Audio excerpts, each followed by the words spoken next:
Namaste students, welcome to statistics class, and we were discussing here about measures of skewness. Measures of skewness is the last part of analysis of univariate data. So we are dealing with the fifth chapter, that is measures of analysis of univariate data. Then this is the last part, that is the last unit, measures of skewness. So in case of measures of skewness, in order to measure the skewness is nothing but where is lack of symmetry, means which is not equal, which distribution is not equal, so that we call it as skewed distribution.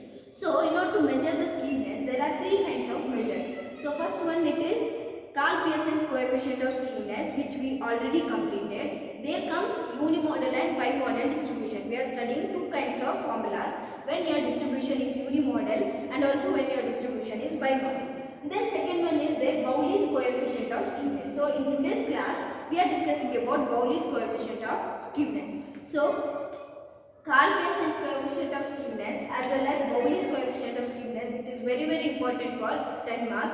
Either Karl Pearson's or Bowley's will appear for the exam for 10 marks. Then one more measure is there, that is measures based on kurtosis, that is moments based on skewness and kurtosis, that is 5 marks or 2 marks problems that we'll see later. So in case of Bowley's coefficient of skewness, here this Bowley's coefficient of skewness is based on quartiles. It is based on quartiles. So here formula goes like Bowley's coefficient of skewness is equal to Q3 minus Q3 plus Q1 minus 2Q2 divided by Q3 minus Q1. So this is the formula for Bowley's coefficient of skewness. Upper quartile plus lower quartile minus 2Q2. Q2 is median or middle quartile divided by Q3 minus Q1. So firstly, in order to find out Bowley's coefficient of skewness, if they provide directly the values of Q1, Q3 and Q2, you can directly substitute into the formula.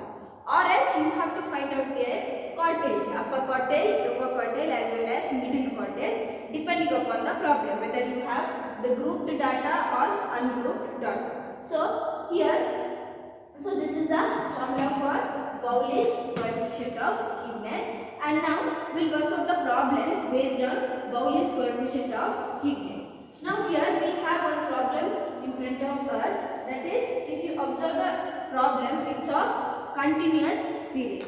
But in case of continuous series, if you see here, this is of inclusive type. We have problem of inclusive type. If we have inclusive problem, then we need to, while doing solution, we need to convert into exclusive type. Mainly the median kind of problems and quartiles and mode median we have to convert inclusive into exclusive type. So now we start the solution here. Solution.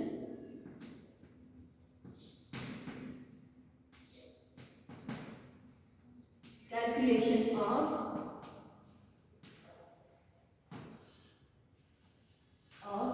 Bowley's coefficient of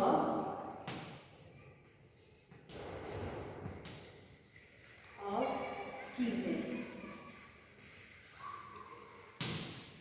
Bowley's coefficient of skewness.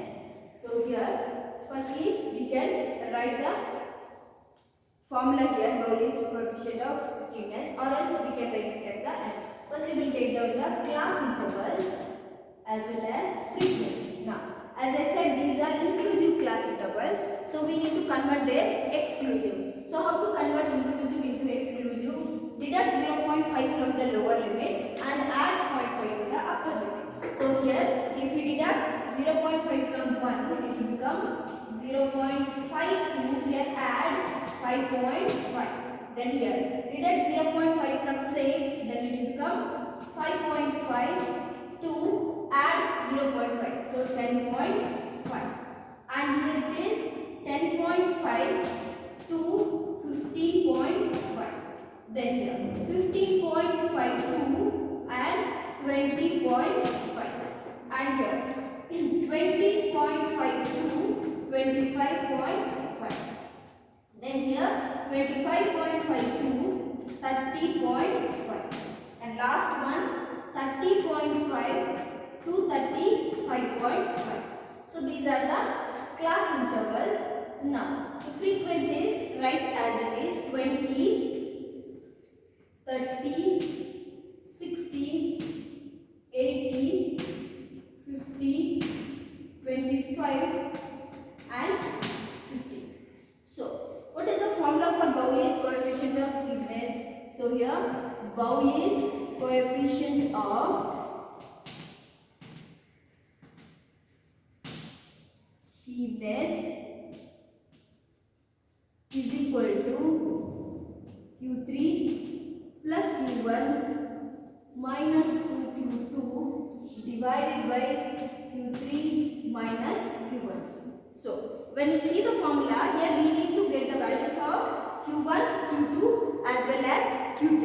So how to find out quartiles, that is lower quartile, upper quartile as well as middle quartile for continuous series when your frequency distribution is in the form of continuous series. So firstly here we need to find out the LCF. So we'll write the LCF: 20, 20 plus 30, 50, 50 plus 60, 110, 110 plus 80, 190, 190 plus 50, here it is 240, 240 plus 25, 265, 265 plus 15, that is 208. So your N value, total number of frequency, it is 208. So firstly we need to find out LCF. When we need to find out quartiles, firstly we need to calculate their LCF. Now after finding out LCF, now we need to find out Q1, Q2, Q3.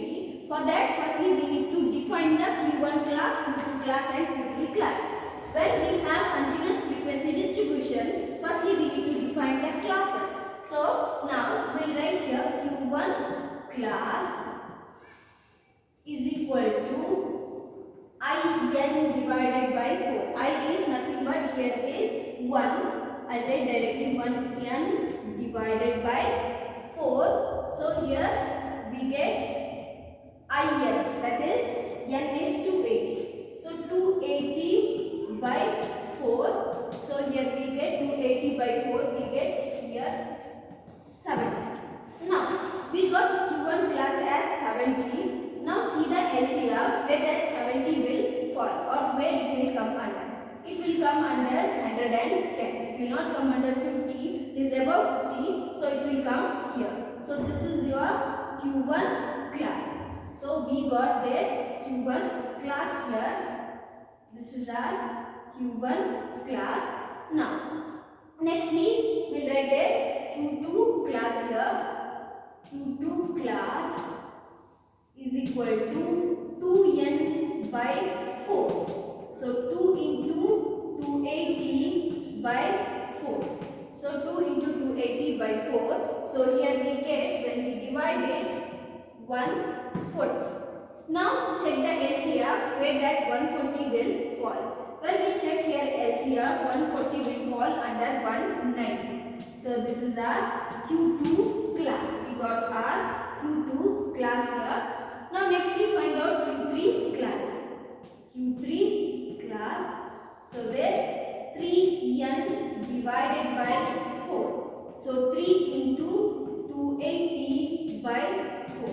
So when we calculate here, we get 210 as Q3 class. We want to define Q3 class. Now check there where 210 will fall in case of LCM. So it will fall under 240. So this is our Q3 class. So we got now Q1, Q2 as well as Q3 class. Now what we need to calculate? Now we need to write the main formula of Q1, Q2 and Q3. So here Q1 is equal to L plus IN by 4 minus CF divided by frequency into C. Now substitute into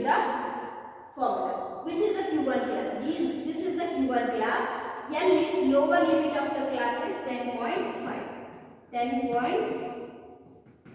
10.5 plus, open the bracket, in by 4 we got as 70 minus CF, cumulative frequency preceding the class, that is 50. 50 divided by frequency of the class. Frequency of the class is 60 into what is the width? 10.5 to 15.5. Here width we get as 5. Now we need to solve this particular bracket. Here 10.5 plus 70 minus 50, 20 into 5 divided by 60, we get there 1.67. When we solve this from this bracket, we get as 1.67. So when we total it, here we get 12.17 as Q1 value. So this is our value of Q1. Now nextly we need to find out Q2 as well as Q3. Now write the formula for Q2 for and Q2 and Q3.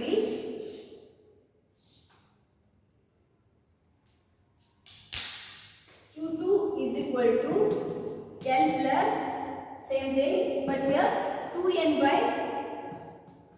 by 4 minus CF divided by frequency into width of the class. Now check the class there, Q2 class, this is the Q2 class. Here lower limit is 15.5. 15.5, open the bracket, 2n by 4 we got as 140 minus CF, cumulative frequency preceding the class there, 110 divided by frequency of the class is 80 into 5, with this 5. 15.5 plus, solve the bracket, 140 minus 110 into 5 divided by 80. So when we divide, here we get 1.875. So here 15.5 plus 1.875, we get total as 17.375. So this is our value of Q2, 17.375. Now nextly, one more value we need to find out, that is Q3.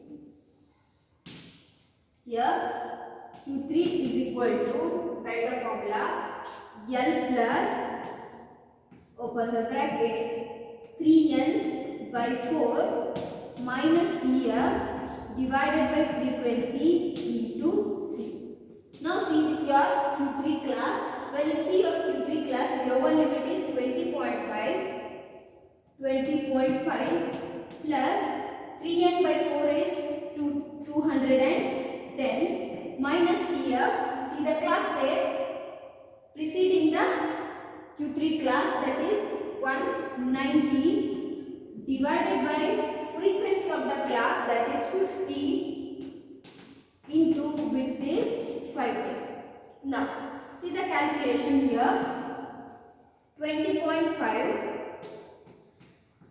plus 210 minus 190 into 5 divided by 50. Here when you do so, you get your value as 2. So here 22.5, you get 22.5 as your Q3 value. Q3 value you get here 22.5. So here with this we got the Q1, Q2 as well as Q3 values. Now we need to substitute into this main formula, that is Bowley's coefficient of skewness. So here now what is the value of Q3? Q3 is 22.5 plus your Q1 value is here 12.17 minus 2 into Q2 middle quartile we got as 17.375 divided by Q3 value. Q3 is 22.5 minus Q1, that is 12.17. Here we need to substitute Now here when we add 22.5 plus 12.17, we get there 34.67. 34.67, add Q3 and Q1 minus 2 into 17.375. We need to multiply 17.375 into 2. There we get 34.75 divided by 22.5 minus 12.17 minus 12.17. There we get 10.33 when we divide. Now here 34.67 minus 34.75, we get there minus 0.08 divided by 10.33. Now when we divide minus 0.08 by 10.33, we get their value as minus 0.0077. Means we get here 0.0066, we get 7666 we get. So we can make last digit, when we take 4 digit, we can make it as 7. So here we get Bowley's coefficient of skewness as negative. We get here Bowley's coefficient of skewness as negative. So we need to conclude here. Therefore Bowley's coefficient of skewness is negative. See, in this problem, this you have already studied how to find out Q1, Q2 and Q3 for grouped data, as well as ungrouped discrete also you have studied, continuous also you have studied. Here the change is just you have to study this particular formula and you have to apply Q1, Q2 and Q3 here in this particular formula, and rest of the things which you have already studied. Now under Bowley's coefficient of skewness, we will see one more problem where do you get discrete frequency distribution. Now we will see one more problem under Bowley's coefficient of skewness. So here is the second problem. Calculate Bowley's coefficient of skewness for the following data. When you observe the data, here you have discrete frequency distribution. Previous one was continuous frequency distribution. See whether it is discrete or continuous, you will get changes in case of calculation of quartiles, not with the calculation of Bowley's coefficient of skewness. Bowley's coefficient of skewness formula will remain same even for continuous as well as for discrete frequency distribution. Now here write the solution.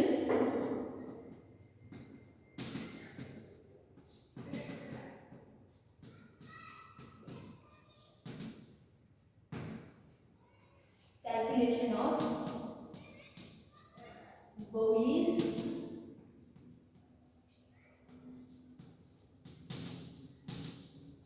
coefficient of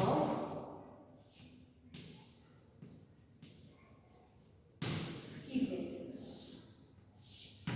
So here write the formula. Bowley's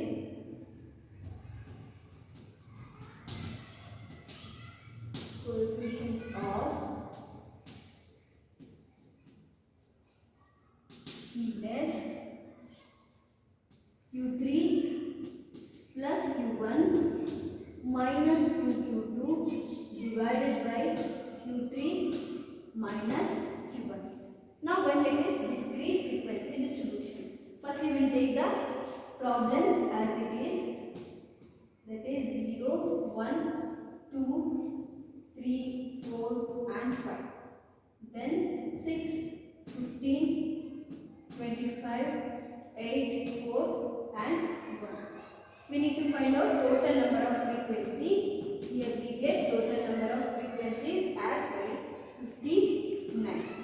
Total number of frequencies as 59. Firstly we need to calculate LCM. We find out here LCM. Here we have 6 plus 15, 21, 21 plus 25, 46, 46 plus 8, here we have 54, 54 plus 4, 58, 58 plus 1, then it is 59.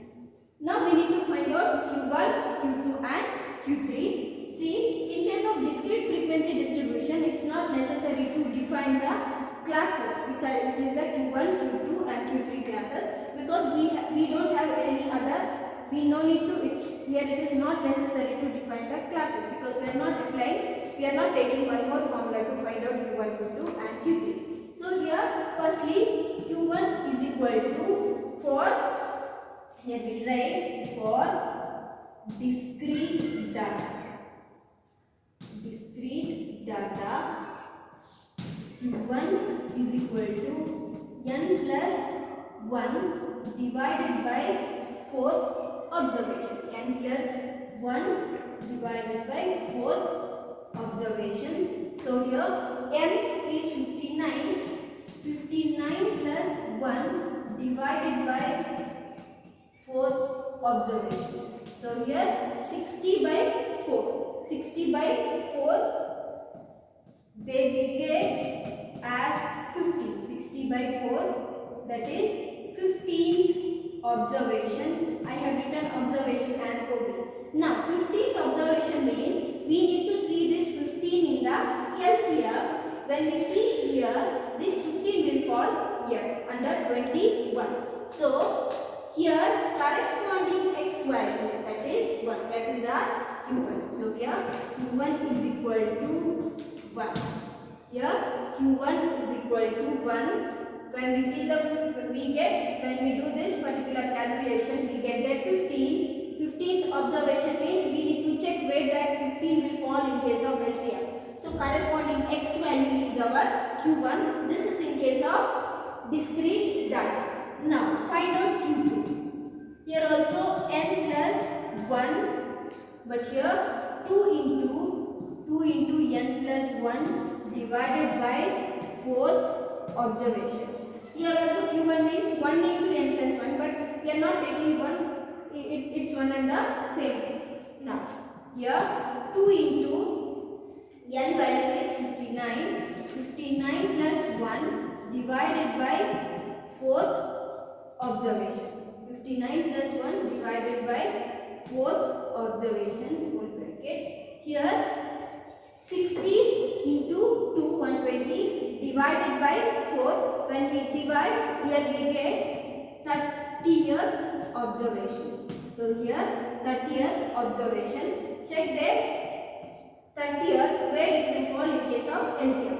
So 30 will fall under 46. So corresponding x value, that is 2. So Q2 is equal to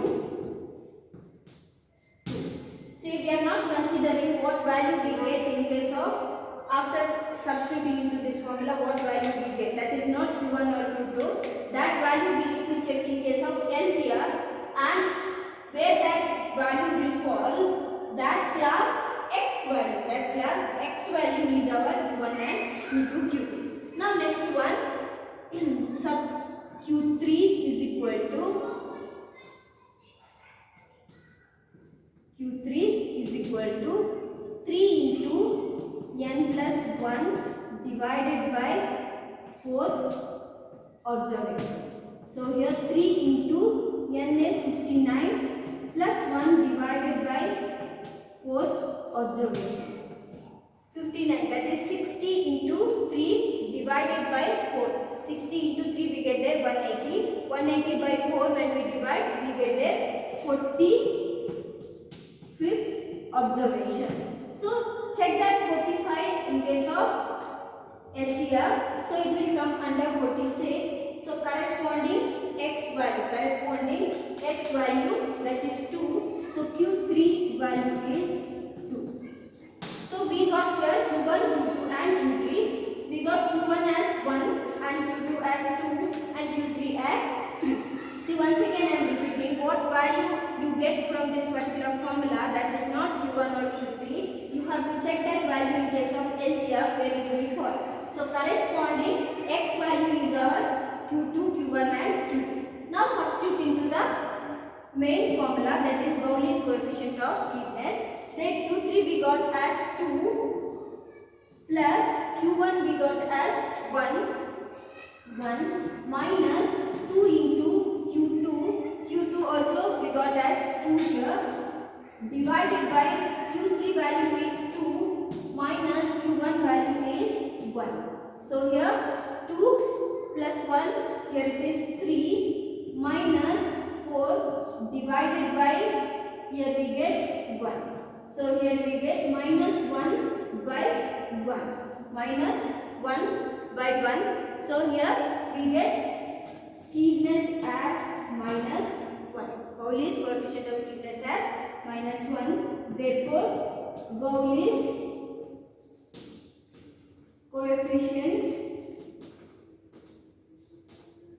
of skewness is negative. This is about Bowley's coefficient of skewness when you get discrete frequency distribution. So here we solve now two problems under Bowley's coefficient of skewness. That is, one is when we have taken continuous frequency distribution, but those frequency distribution was in the inclusive type. We converted it to exclusive type. Then we solve the problem. As I said, there will not be any difference in case of Bowley's coefficient of skewness formula. It remains same even whether it is grouped or ungrouped, discrete or continuous. Whatever it is, Bowley's formula will remain as it is, but changes will appear in case of Q1, Q2 and Q3. And this quartiles you have already studied in the previous units, how to find out quartiles. So here it's a continuation of quartiles. So you need to be thorough with how to find out quartiles for when it is ungrouped, discrete or continuous. And this is very important for 10 marks. Once again I am repeating Bowley's coefficient as well as Karl Pearson's coefficient of skewness. Be thorough with the problems of Bowley's and Karl Pearson's. Now last one small part is remaining in case of 5th chapter, that we'll see in the next session.